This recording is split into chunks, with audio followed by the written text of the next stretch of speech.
Terima kasih Anda masih bersama kami. Bagi Anda saja yang baru bergabung, kami hadirkan kembali 3 berita utama pada pagi hari ini.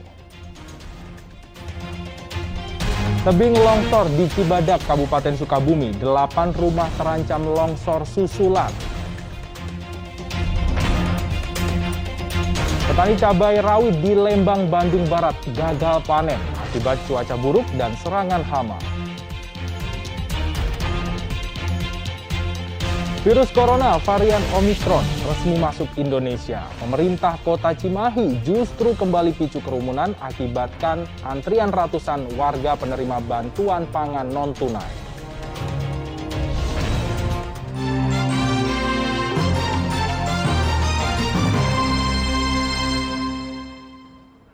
Petani cabai rawit di Lembang, Bandung Barat gagal panen akibat cuaca buruk dan serangan hama.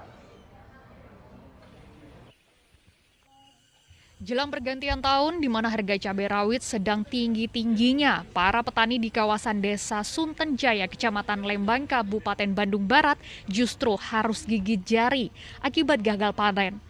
Banyak cabai rawit yang busuk akibat terserang hama dan penyakit tanaman. Petani hanya bisa mendapatkan hasil panen 10 hingga 20 kg saja. Kondisi pasokan cabai ke sejumlah pasar tradisional di sebagian wilayah Jabodetabek dan Bandung Raya ikut terhambat dan memicu melambungnya harga jual cabai rawit yang saat ini mencapai Rp70.000 di tingkat petani. Selain akibat cuaca buruk, harga pupuk dan obat tanaman yang melambung mencapai 100% menjadi salah satu pemicunya. Terserang hama karena pupuk mahal.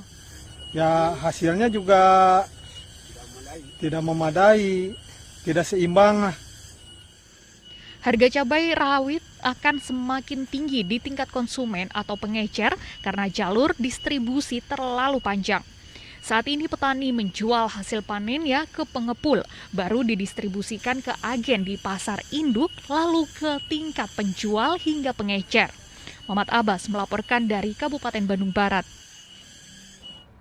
Memburuknya pasokan dari petani dan peternak mendorong sejumlah harga komoditas pangan di pasar tradisional naik. Di Kota Bandung, cabai dan bawang merah naik, sedangkan di Kabupaten Garut, harga telur ayam juga mulai terkerek naik.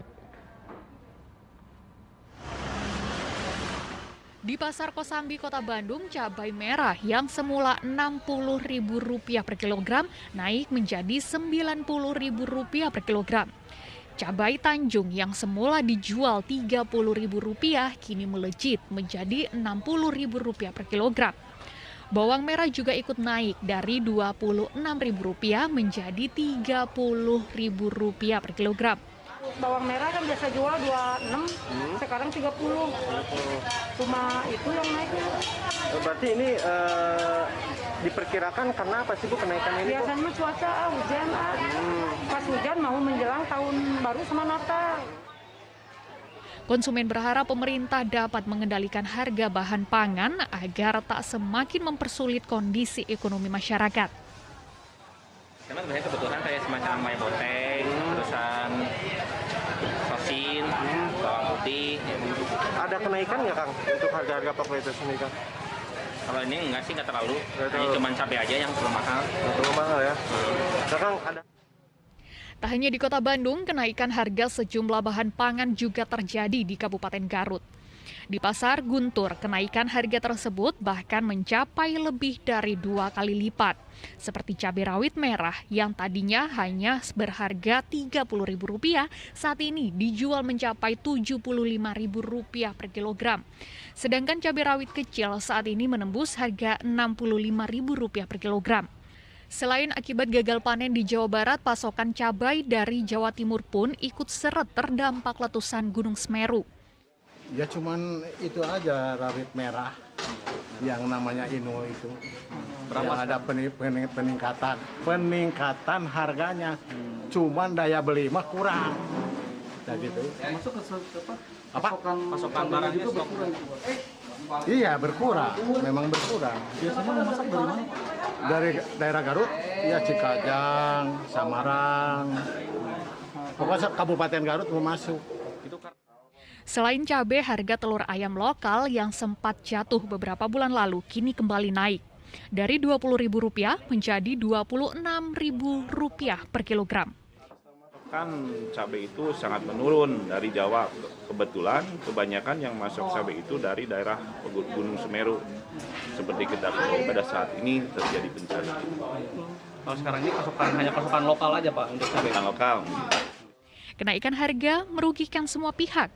Keuntungan pedagang anjlok karena sepi pembeli, dan masyarakat sebagai konsumen berkurang kemampuannya untuk memenuhi kebutuhan pangan sehari-hari. Muhammad Rizal dan Eko Setiabudi melaporkan dari Kota Bandung dan Kabupaten Garut. Kerumunan saat antri bantuan sosial pemerintah kembali terjadi di Kota Cimahi. Kali ini kerumunan hampir 1.000 orang warga terjadi saat antri verifikasi data dan kartu bantuan pangan non-tunai di Kelurahan Padasuka. Pemerintah Kota Cimahi seakan tak pernah belajar. Setelah Selasa lalu, kerumunan sekitar 1.500 orang warga berdesakan terjadi di kantor Kelurahan Cigugur Tengah saat antri pembagian bansos tunai COVID-19, kondisi serupa kembali terjadi.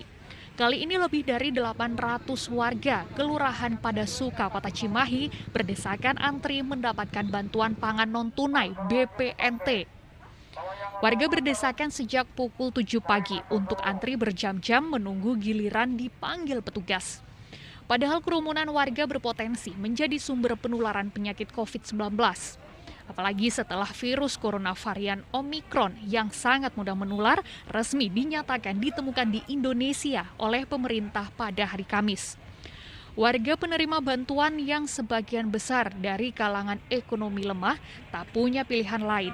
Mereka membutuhkan bantuan pangan di tengah melambung tingginya harga bahan pangan dan sulitnya mencari nafkah saat ini.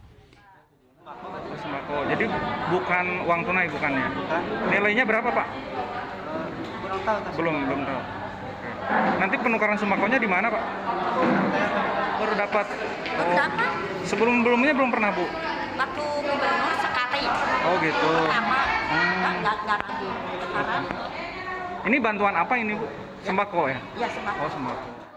Lebih dari 800 warga yang antri akan diverifikasi datanya oleh bank pemerintah yang telah ditunjuk untuk kemudian mendapatkan kartu. Ini pendataan ini tuh semenjak awal COVID ya. Semenjak awal COVID, RT RW sudah mendata warganya yang terdampak, terus kemudian yang memang masyarakat miskin juga.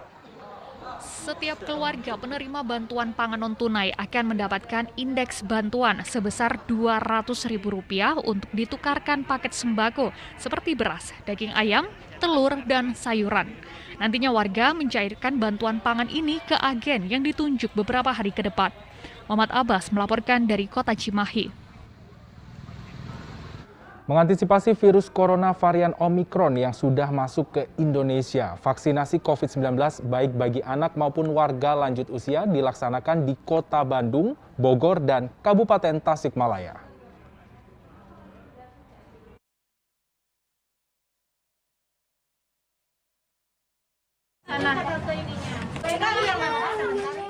Di Taman Dewi Sartika, Kota Bandung, vaksinasi COVID-19 bagi anak usia 6 hingga 11 tahun diwarnai tangisan seorang pelajar kelas 1 SD yang meronta-ronta tidak ingin disuntik. Guru yang mendampingi pun berupaya membujuk sang anak hingga akhirnya mau disuntik. Vaksinasi hari pertama di Taman Dewi Sartika, Kota Bandung akan menyasar 700 anak usia 6 hingga 11 tahun. Sedangkan target keseluruhan vaksinasi anak di Kota Bandung mencapai lebih dari 200.000 orang. Demikian penyakit yang lazim ada seperti cacar, demam berdarah, flu, dan lain-lain. Insya Allah lah doa kita semuanya. Tapi tetap protokol kesehatan. Oke? Ya. Nuhun. Vaksinasi anak usia 6 hingga 11 tahun digelar di SDN Pengadilan 2 Kota Bogor pada Kamis pagi. Dalam kegiatan ini, Korem 061 Surya Kencana sengaja menghadirkan kendaraan tempur Panzer Anoa. Usai disuntik dengan vaksin COVID-19, 335 orang pelajar diajak berkeliling area sekolah menggunakan Panzer Anoa. Rasanya gimana naik mobil? Enak. Ini ada enak karena Belum banyak ya tadi ya. Ini Pak. Saat ini capaian vaksinasi COVID-19 di Kota Bogor secara keseluruhan telah menyentuh angka 90%. Melaksanakan vaksinasi Cinta Tanah Air.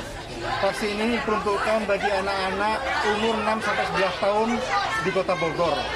Dan targetnya kemarin 380, alhamdulillah hari ini bisa berarti ada 356. Vaksinasi COVID-19 di Kabupaten Tasikmalaya baru mencapai 60%. Masih banyak warga lanjut usia yang belum mendapatkan kesempatan vaksinasi akibat berbagai hal. Salah satunya karena kondisi fisik hingga sulit mencapai tempat vaksinasi. Sebagian warga lansia harus digendong oleh petugas polisi. Umurnya berapa? 86. Semohon. Sekarang kesini mau ngapain? Dia mau ngapain? Mau divaksin? Tadi gitu. Oh, divaksin? Mohon. Biar sehat? Mohon. Dengan upaya ini diharapkan target capaian vaksinasi 70% warga bisa dicapai di akhir tahun 2021.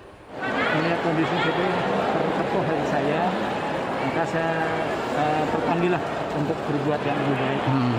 Ibu tersebut hadir di tempat sini untuk mensukseskan program vaksin yang dihadiri oleh Kapolres Bogor, yang selanjutnya akan mendapatkan ucapan terima kasih dari Bapak. Tim Liputan melaporkan dari Kota Bandung, Bogor, dan Kabupaten Tasikmalaya. Informasi vaksinasi tadi mengakhiri jumpa kita pagi ini. Bersama rekan yang bertugas, saya Freddy Cahya mengucapkan terima kasih atas kebersamaan Anda. Selamat pagi, selamat beraktivitas, dan sampai jumpa.